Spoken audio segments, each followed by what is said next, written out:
Hi cadets! Can we have some of your time for an interview? Sure po. Okay, so can you introduce yourselves, guys? Hi, good morning, good afternoon. My name is Grace Mirabel from one of the female MMA cadet first year.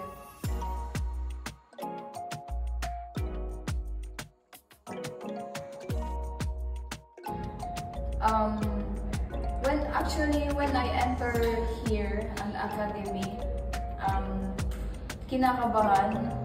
So, kasi umpisa na yun ng NCOP. So, mawawalay ako sa family ko. Then, for the few days, actually, andyan yung mga kasama ko, mga kapwa female cadets, and nagkaroon ako ng new habits na iwasan ko yung mga bad habits na nagawa ko nung wala pa ako dito sa academy.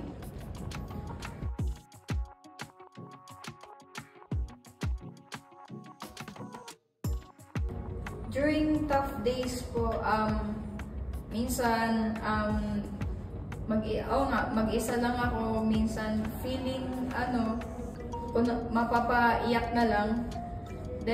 But I stay motivated na andito na ako. Paano pa ako actually, buti na lang meron akong kasama, mga female cadets ko. Then, ayun, so chini-cheer up nila ako through tough days.